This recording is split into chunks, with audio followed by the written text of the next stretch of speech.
बात बता यार, सिंह साहब का फोन आया था। जानता है वो अपने नए प्ले की लाइटिंग के लिए मुझे कह रहे थे। मैं तो हैरान हो गया।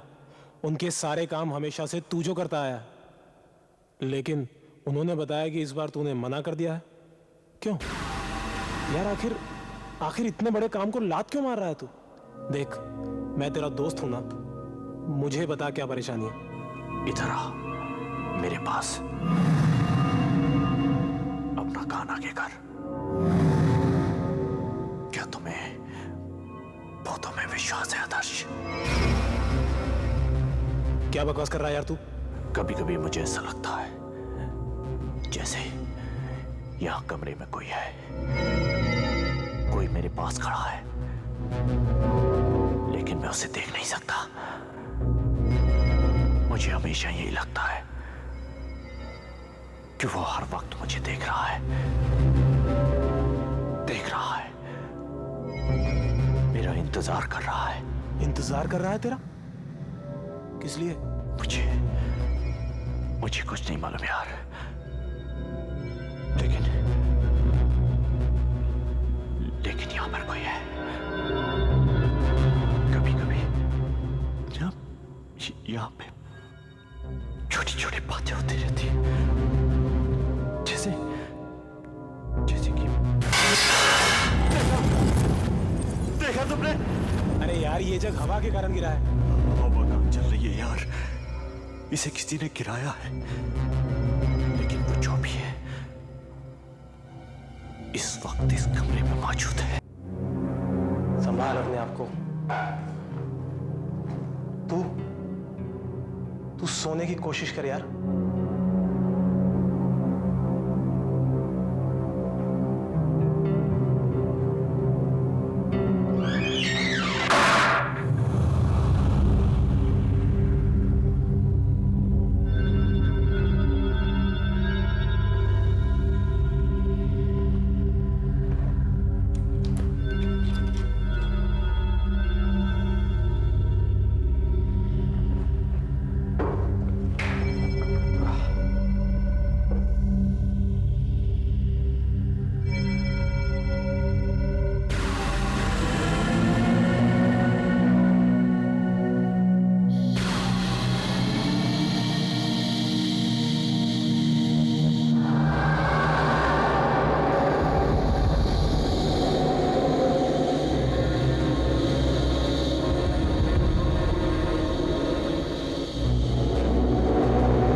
I'm sorry, इन्हें बचाया नहीं जा सका।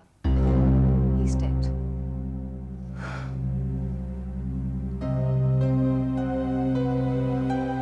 आपने बताया था कि रात 11 बजे तक आप इसके साथ थे,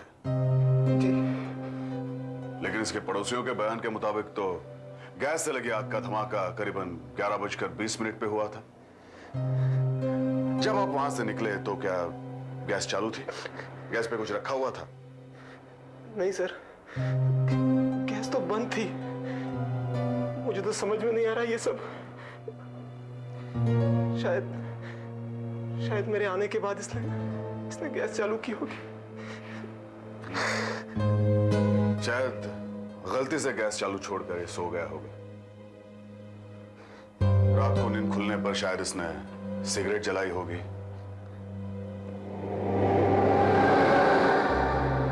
और माचिस की एक छोटी सी तीली ने अपना भयानक रूप दिखा दिया। कल जब मैं इससे मिला था तो ये बहुत परेशान था। परेशान? किस बात के लिए? जी, अब कैसे बताऊं सर, ये भूत के बारे में बात कर रहा था। जी, इसके दिल में ये डर बैठ गया था कि इसके कमरे में भूत है।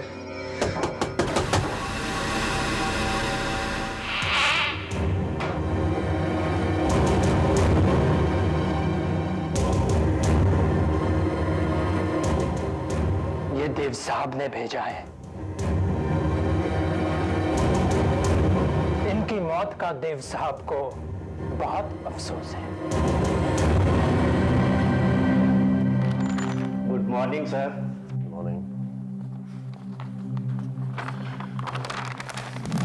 न्यूज़ तो ऑन हो गई होगी अब तक की।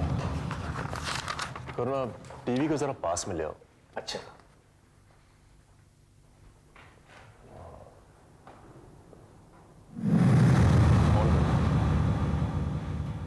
नमस्कार। आपके नानी का आज के टब भर मुख्य देता हूँ। समाचार। नाटक की दुनिया के जाने माने लाइटमैन कुमार की कल रात को उनके घर में गैस सिलेंडर फटने से मौत हो गई। उनकी उम्र 30 साल की थी। पुलिस आसपास के लोगों से पूछताछ कर रही है, पर अब तक कुछ पता नहीं चला है। अस्पताल पहुंचने के पहले ही उन्होंने दम तोड़ दिया। पुलिस अब भी इसकी तुम्हें याद है कुछ साल पहले हमारे नाटक कैदी के लिए ये आत्महत्या इसने असिस्टेंट लाइटमैन का काम किया था? कुमार हाँ, के ये तो जानने वाले वाकई बहुत बुरी खबर है। कि वो बहुत परेशान लग रहा था और कुछ अजीब अजीब सी बातें कर रहा था। और उसके निकलने के बाद कुमार कितनी भयानक मौत है। साहब, मुझे तो अभी भी यकीन नहीं आ रहा। साहब पानी तो मैंने भर दिया, लेकिन एक बात बताना भूल गया कि देवड़ा साहब का फोन आया था। आपको 10 बजे तक रिहर्सल पे पहुंचना है। तुम्हें रिहर्सल जाने के लिए देर हो रही है और मुझे भी मीटिंग पे जाना है। जल्दी करो। हमने किसी का क्या बिगाड़ा है? ये सब हमारे साथ ही क्यों हो रहा है? क्यों मग रहा है? अरे क्यों मग रहा है? कोई भी तो नहीं है यहाँ। पता नहीं इसे क्या हो गया है, अचानक भौंकने लगता है, हवा को देख के घुराने लगता है। हो सकता है किसी को देख के भाग रहा है। शेरू, किसी को देखकर, जो शायद तुम्हें और मुझे दिखाई नहीं देता। तुम कहना क्या चाहते हो? शेरू, करुणा, क्या तुम भूत प्रेत में विश्वास करती हो? बिल्कुल नहीं। नहीं करता तो मैं भी नहीं हूं, लेकिन पिछले हफ्ते से मुझे ऐसा महसूस हो रहा है जैसे इस कमरे में मेरे साथ कोई है जो मुझे घूर रहा है। लेकिन जब मैं चारों तरफ देखता हूं तो मुझे कुछ दिखाई नहीं देता। फिर भी ऐसा महसूस होता है जैसे इस कमरे में कोई है। तुम्हें पता है, जानवर हमसे ज्यादा सेंसिटिव होते हैं। लगता है शेरू को कुछ ऐसा दिखाई देता है जो हमें नहीं दिखता, जैसे कि भूत। मंगेश, कुत्ते का तो दिमाग खराब हो ही रहा है, साथ में तुम्हारा भी हो गया। देखो, तुम्हें रिहर्सल के लिए लेट हो रहा है और मुझे भी मीटिंग के लिए जाना है। प्लीज हरी आप। शेरू तुम चुप हो जाओ। शेरू, चलो तुम चलो मेरे साथ। चलो चलो, गुड बॉय। शायद तुम ठीक कहती हो, भूत जैसा कुछ नहीं होता, कुछ भी नहीं। रिहर्सल पे जाना है, देर हो रही है, शेव कर लेता हूं।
मुझे बहुत अफसोस है कि मैं इस वक्त आपको तकलीफ दे रहा हूं, लेकिन मुझे कुछ सवालों के जवाब चाहिए। मुझे तो यकीन ही नहीं हो रहा कि ऐसा कुछ हुआ है। सुबह तक मैं उनके साथ ही थी, बिल्कुल ठीक ठाक थे। उनका मूड कैसा था? कुमार के मरने की वजह से थोड़ा मूड खराब था उनका। कुमार? मतलब वो लाइटमैन जिसकी मौत गैस में आग लगने से हुई थी, आपके पति उन्हें जानते थे? हाँ।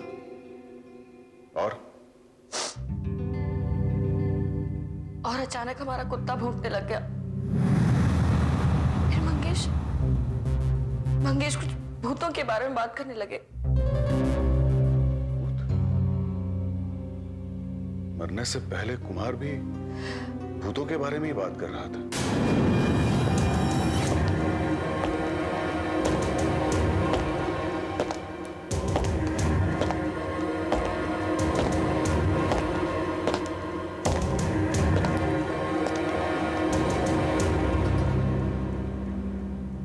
देव साहब ने यह सहानुभूति का संदेश भेजा है। उन्हें बहुत अफसोस हुआ है। तुम कुमार की मौत के बाद भी तुम ही फूल लाए थे ना? जी हाँ। इसी देव साहब की तरफ से? जी हाँ। दोनों मौतों के बारे में तुम्हें बड़ी जल्दी पता चला? कैसे? जी मैं तो सिर्फ एक नौकर हूं। देव साहब को बस पता लग गया और उन्होंने मुझे फूलों के साथ अफसोस भरा संदेश देने का आदेश दिया है। ठीक से सोच कर देखो करुणा जी, हो सकता है आप कुछ भूल रही हो। अच्छा ये बताइए कि ये देव कौन है? उसने आपके पति और कुमार दोनों की मौत पर फूल भेजे थे। देव? नहीं, उसका इनके साथ कोई लेना देना नहीं हो सकता। इस बात का फैसला मुझे करने दीजिए। आप सिर्फ ये बताइए कि ये देव है कौन? अगर वो एक्सीडेंट ना हुआ होता तो आज आपको मुझसे ये सब पूछने की जरूरत ही ना पड़ती। आज वो एक जाना माना आदमी होता। देव एक अच्छा स्टेज एक्टर था और उस ड्रामा कंपनी में मैं भी एक एक्ट्रेस थी। मंगेश भी एक एक्टर था, लेकिन उस वक्त वो एक स्ट्रगलर था। देव एक उभरता सितारा था। 4 साल पहले हम एक कैदी नाम के नाटक के लिए रिहर्सल कर रहे थे। बहुत टेंशन हो गया। कुमार, लाइट्स तैयार है? हाँ सर, मैं तैयार हूँ। लाइट्स के साथ रिहर्सल करते, ठीक है? Okay, service of, start. मैंने 10 साल जेल की काल कोठरी में गुजारे हैं। 10 साल, और इसी उम्मीद पे हमेशा मैं जिंदा रहा कि जिस दिन जिस वक्त मैं जेल से बाहर आऊंगा तुम मेरा इंतजार करती होगी। रात के बाद रात, दिन के बाद दिन, उस काल कोठरी की तन्हाइयों में हमेशा एक ही ख्याल मेरे दिमाग में आता रहा। मैं तुमसे बात कर रहा हूं कि एक ही बार आत्महत्या कर लो, ताकि इन सारी झंझोड़ों से हमेशा हमेशा के लिए मुक्त हो जाऊं मैं। एक ही बार। जानती हूं, एक ही विचार मुझे जिंदा रखा कि मैं बेकसूर हूं, मैंने कोई खून नहीं किया, कोई कत्ल नहीं किए, और एक ना एक दिन मैं जरूर जेल से बाहर आऊंगा। और जब मैं जेल से बाहर आऊंगा तब हम शादी करेंगे, हमारा अपना परिवार होगा, खुशियां होगी हमारे पास सब कुछ होगा, सब कुछ। लेकिन तुमने मुझे धोखा दिया, तुमने, और मैं तुम्हें इसके लिए कभी नहीं माफ करूंगा, कभी नहीं।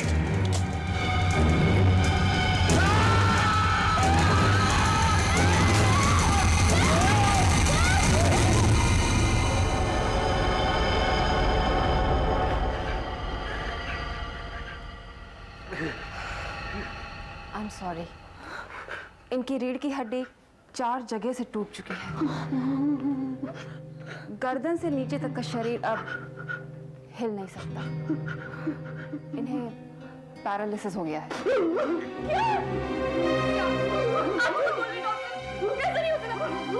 आप ऑपरेशन करके इन्हें ठीक कर सकते हैं। बोलिए प्लीज प्लीज। क्या कर सकती हो मैडम? हाँ, ये बात जरूर है कि ये बोल सकते हैं, देख सकते हैं और सुन सकते हैं, लेकिन उसके अलावा कुछ और नहीं कर सकते। और अब ये हिल नहीं सकेंगे। ये सब तुम्हारे कारण हुआ। नहीं सर, तुम लाइफ को ठीक तरह से नहीं रखा। सर मैंने लाइट बिल्कुल ठीक तरह से लगाई थी सर, लेकिन लाइट का स्क्रू अपने आप ही ढीला हो गया और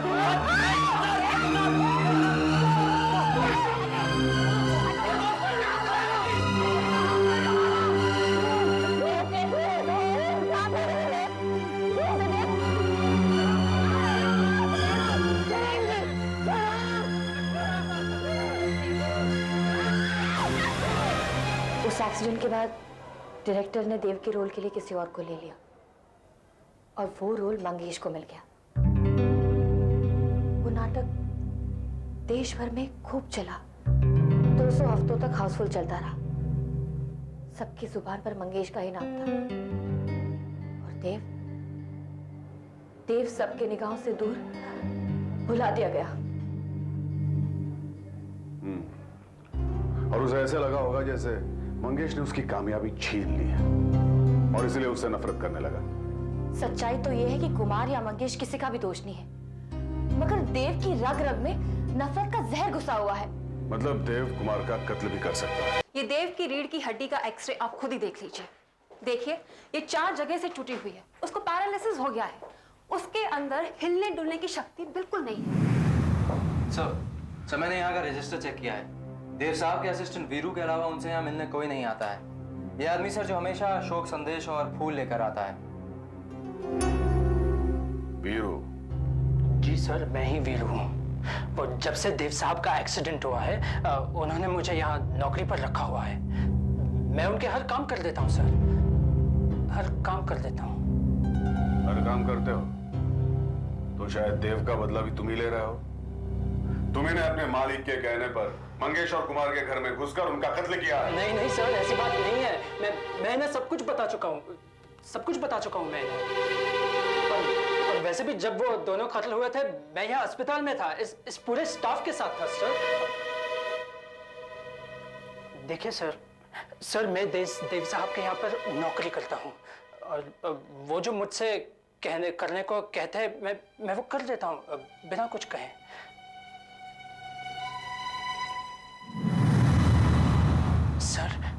सर वो कभी कभी बहुत डरावने लगते हैं सर, बहुत डरावने।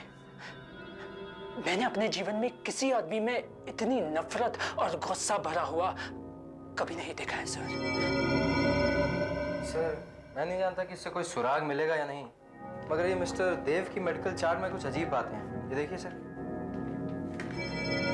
कई बार मिस्टर देव के दिल की धड़कन, उनका बॉडी टेम्परेचर और रेस्पिरेटरी लेवल 5 मिनट से लेकर 20 मिनट तक एकदम गिरता गया है। और ये देखिए सर। और ठीक उसी समय बिना किसी वजह के उनके दिमाग में भारी हलचल शुरू हो जाती है। जैसे थोड़ी देर के लिए वो कोमा में चले जाते हैं, मगर उनका दिमाग हाइपर एक्टिव रहता है, which is medically impossible। और ये सब हुआ है 19 तारीख को रात 10:55 से लेकर 11:15 के बीच और 20 तारीख को सुबह 8:20 से लेकर 8:30 के बीच। इसी समय के अंदर दोनों कत्ल हुए हैं। लेकिन ये कैसे हो सकता है? कैसे?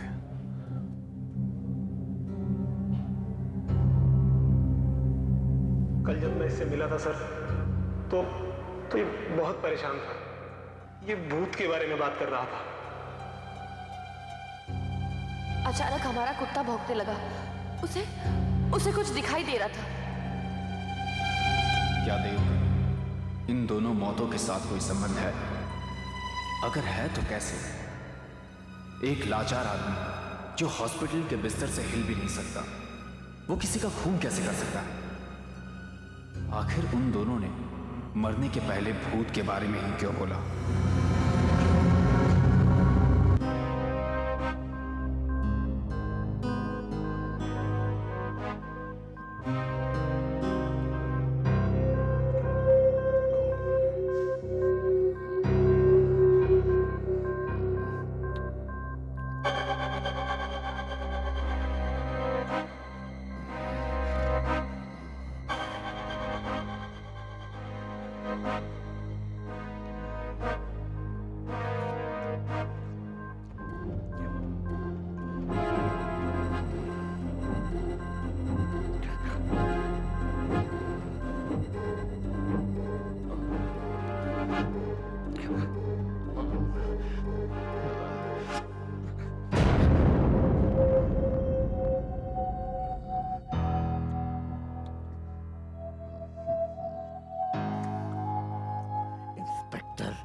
तुषार,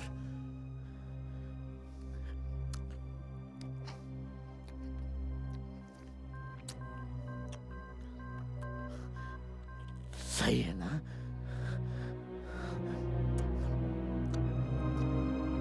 तुम मेरा नाम कैसे जानते हो? मैं अपाहिज जरूर हूं,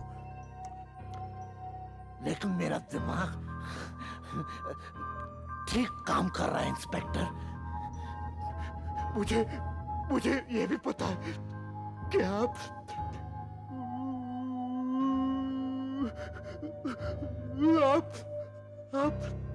मेरे पुराने साथियों की मौत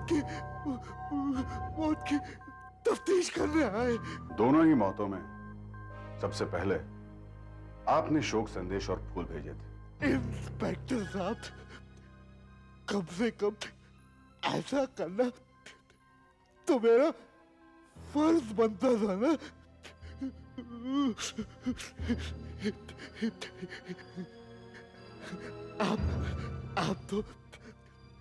आप तो मेरी हालत समझ सकते हैं ना। मंगेश की मौत के सिर्फ 2 घंटे के अंदर आपने वो फूल भेजे थे। तब तक तो उसकी मौत के बारे में किसी को भी पता नहीं था। फिर आपको सबसे पहले कैसे पता चला कि मंगेश का खून हो गया है? इंस्पेक्टर साहब, जब जिस्म नाकारा हो जाता है तो मन की शक्ति बढ़ जाती है। कभी कभी ऐसा लगता है कि आपको आने वाली सारी चीजों के बारे में पता चल जाता है। उस दिन भी मुझे कुछ ऐसा ही लगा जैसे मंगेश की जान को खतरा है। उसके साथ भी कोई दुर्घटना होने वाली है। इंस्पेक्टर साहब, अब आप ही सब कुछ कर सकते हैं। आप ही सब कुछ कर सकते हैं। आप ही सब कुछ कर सकते हैं।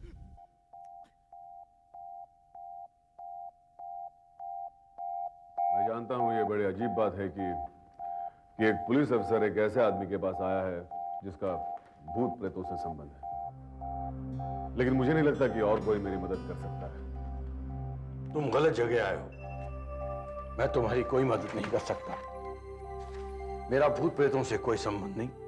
मैं एक साइंटिस्ट हूं और पैरानॉर्मल में रिसर्च करता हूं।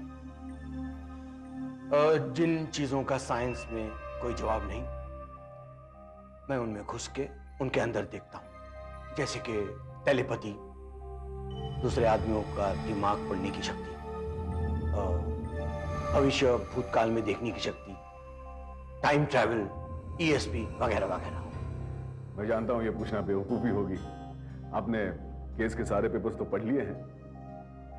आप मुझे ये बताइए कि क्या देव अपनी इच्छा की पूर्ति के लिए भूतों को बुला सकता है? मुझे भूतों में विश्वास नहीं है, मगर जिस केस की तहकीकात तुम कर रहे हो उसका संबंध भूतों से नहीं, दिमाग से है। दिमाग से। मैं कुछ समझा नहीं। तुमने देखा होगा कि एक अंधे आदमी की सुनने की शक्ति ज्यादा तेज हो जाती है। जिसका बाएं हाथ टूटा उसका दाहिना हाथ और ताकतवर हो जाता है। लेकिन इन सब बातों का मेरे केस से क्या संबंध है? संबंध है। देव सालों से अपाहिज है। मुझे लगता है उसके बदले में उसके दिमाग की शक्ति बढ़ गई है। करेक्ट। तुमने मरे हुए लोगों के भूतों के बारे में सुना होगा, मगर जिंदा लोगों के भूतों के बारे में कभी सुना है? जिंदा लोगों के भूत? हाँ, उसे एस्ट्रल प्रोजेक्शन कहते हैं। शरीर में जो आत्मा होती है उसे एस्ट्रल प्रोजेक्शन से दूर कहीं भेजा जा सकता है। कभी कभी वो अपने आप हो जाता है, जैसे एक एक्सीडेंट में आदमी मर जाता है मगर उसी समय उसकी आत्मा कहीं और दिखाई देती है। कभी कभी आदमी का दिमाग इतना ज्यादा शक्तिशाली हो जाता है कि वो अपनी इच्छा से ऐसा कर भी सकता है। आपका मतलब है कि देव किसी तरह अपनी आत्मा वहां भेजने में कामयाब हो गया और उसने उन्हें मार डाला? देखो, रिपोर्ट देखो। कभी कभी उसका शरीर ठंडा होता गया मगर दिमाग दिमाग हाइपर एक्टिव होता गया, जोर जोर से काम करने लगा और ये प्रोजेक्शन कहीं पर भी जा सकता है, मगर वो दिखता नहीं। मतलब देव का प्रोजेक्शन चीजों को उठाकर पटक सकता है, लोगों को मार भी सकता है। ऐसा पहले तो कभी देखा नहीं, मगर हो सकता है कि उसका दिमाग इतना शक्तिशाली हो गया हो, खतरनाक साबित हो सकता है। हाँ, मगर पहले हमें यह पता लगाना होगा कि देव अपने प्रोजेक्शन का इस्तेमाल किसी और के कत्ल के लिए करता है या नहीं। लेकिन हम इसका पता लगाएंगे कैसे? आपने तो कहा था कि वो दिखता नहीं है। हाँ, दिखता नहीं है, मगर हमारी आंखों को। आखिर प्रोजेक्शन एनर्जी का दूसरा रूप ही तो है, जिसमें गर्मी है, मैग्नेटिक एनर्जी है। अगर हम ये फिल्टर कैमरा के लेंस के सामने लगा लें, हम उसे वीडियो टेप में उतार सकते हैं।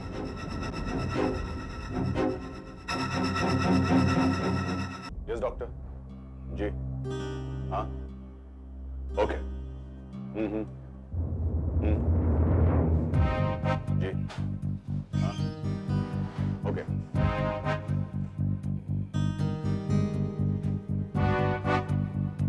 ओके या ठीक है you don't worry. Okay doctor Mansi का फोन था, देव का खाना हो चुका है, वो उसे यहीं ला रहे हैं, अब जल्दी कीजिए। मैंने कैमरा यहाँ रख दिया है, मॉनिटर दूसरे कमरे में है, वहां से हम देख सकेंगे देव के जाने बगैर कि उसके साथ में क्या क्या हो रहा है।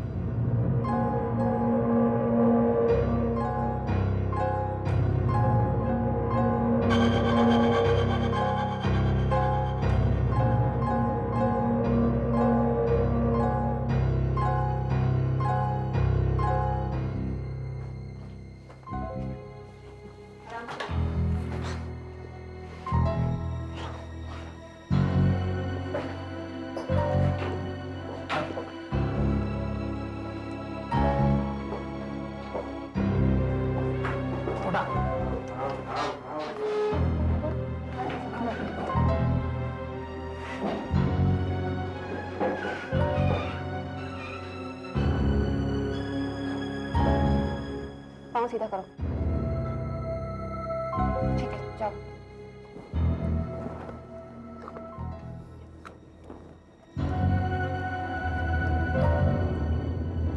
ये दोनों मशीन देव की दिल की धड़कन और उसके दिमाग के अंदर की एक्टिविटीज को दिखाने वाले मशीनों से जुड़ी हुई हैं। देखो देखो उसकी दिल की धड़कन किस तरह से धीरे धीरे कम होती जा रही है और उसके ब्रेन की हलचल कितनी तेजी से बढ़ती जा रही है। बस वो बहुत तेजी से ट्रांस में जा रहा है। बस थोड़ी देर की बात है।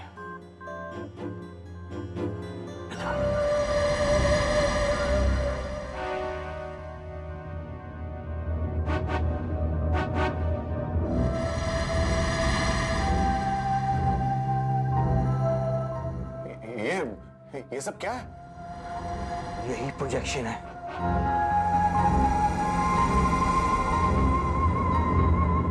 शांताबाई, जी मैम साहब। शांताबाई, रामू कहाँ है? वो बाहर कुछ खरीदने गया है, लेकिन मैं आपको खाना लगा दिया है, अब खाना खा लीजिए। अरे तुम शेरू को बाहर ले जाओ, उसके घूमने का टाइम। ठीक है मैडम। शेरू, शेरू।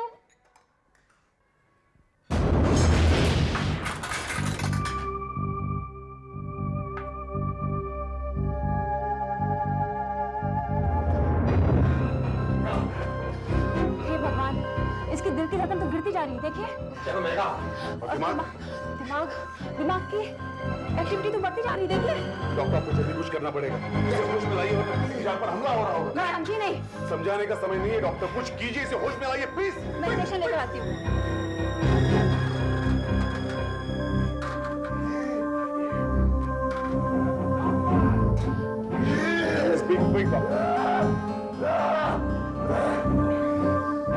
होश आ जाएगा।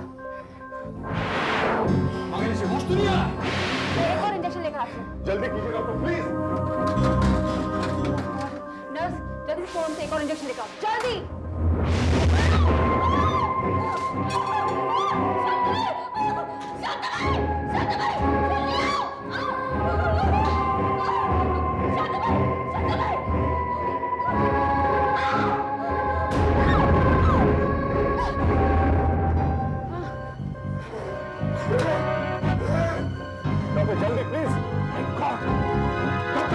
दिमाग ठंडा ही नहीं हो रहा है। कुछ करो, जल्दी करो, इसका दिमाग कुछ ठंडा ही नहीं हो रहा है।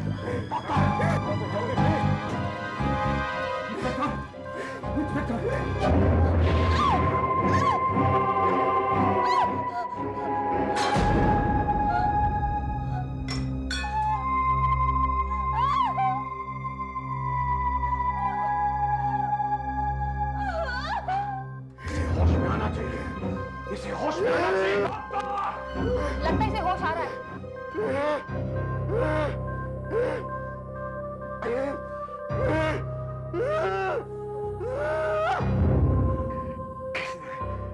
किसने मुझे वापस बुलाया? किसने?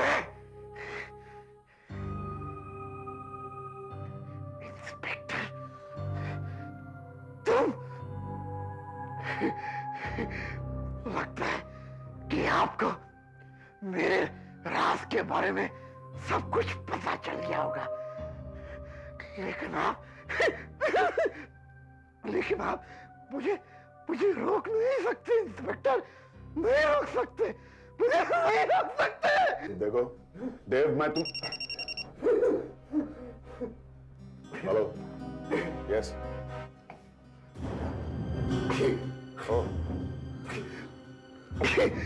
अच्छा, ओह माय गॉड, डॉक्टर,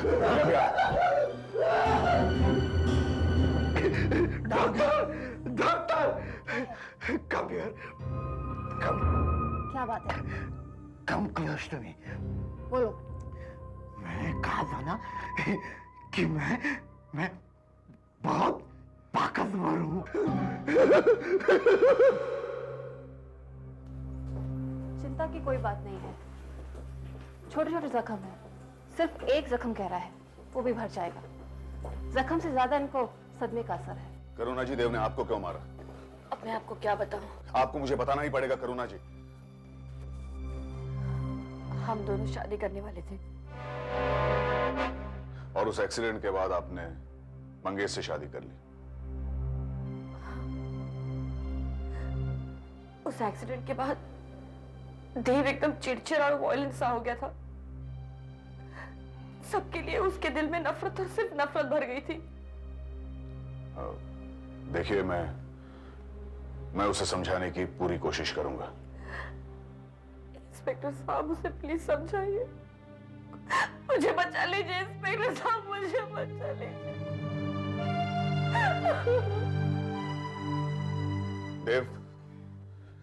देव, मैं ये जानता हूं तुमने कुमार और मंगेश का कत्ल किया है।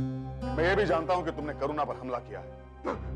तो क्या कर लोगे इंस्पेक्टर, क्या कर लोगे? मुझे जेल में डाल दोगे?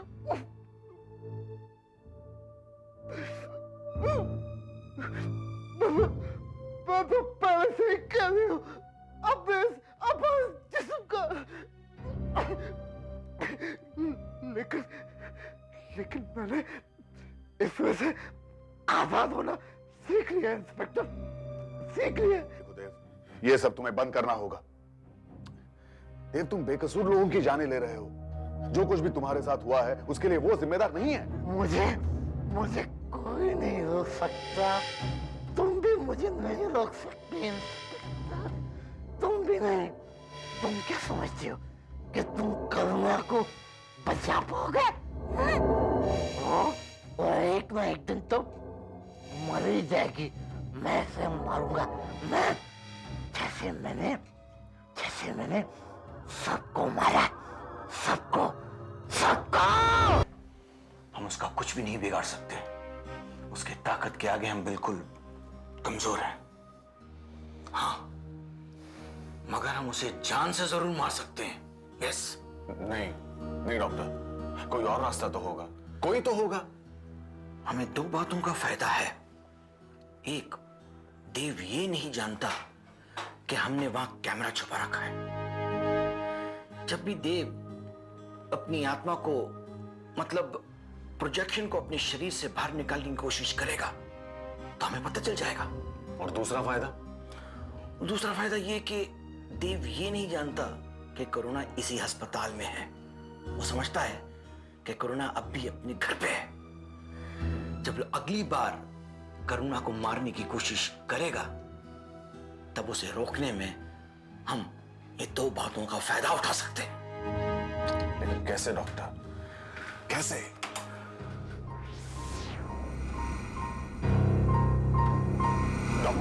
डॉक्टर में इसे जल्दी से इंजेक्शन देके उठाना होगा। नहीं, इस बार सदा के लिए उसका खात्मा करना होगा। नहीं। देखो इंस्पेक्टर, इसका प्रोजेक्शन जरूर करुणा के घर की ओर जाएगा। वहां उसे पता लग जाएगा कि करुणा कहां है। इससे पहले हमें कुछ करना होगा।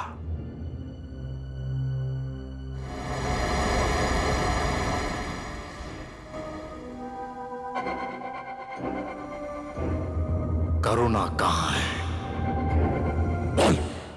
कौन कर रहा है ये सब? कौन? कहाँ हो तुम? पूछता हूं करुणा कहां है? नहीं, नहीं मालूम। बता। हॉस्पिटल में है, भाटिया हॉस्पिटल में, कमरा नंबर 204 में।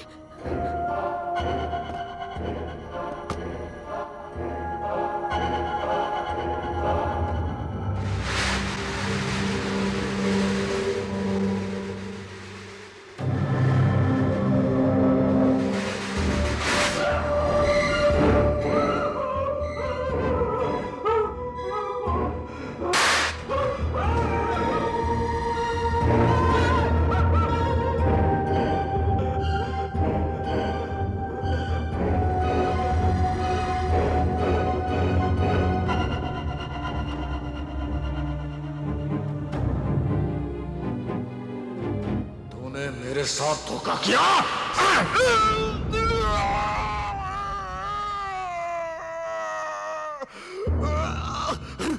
करुणा,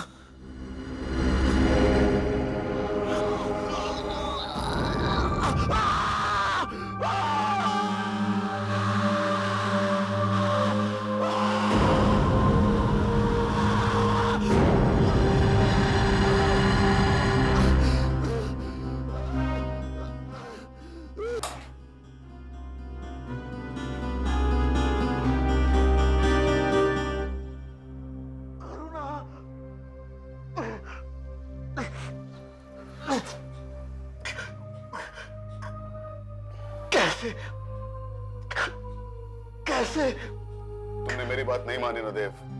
देखा क्या हुआ? इस बार जब तुम अपने जिस्म को त्याग के करुणा के खोज में निकले, तब हमने करुणा को यहाँ से हटा दिया और तुम्हारे शरीर को यहाँ रख दिया। और जब तुमने यहाँ आकर हमला किया, तो दरअसल तुमने करुणा समझकर अपने आप को मार डाला।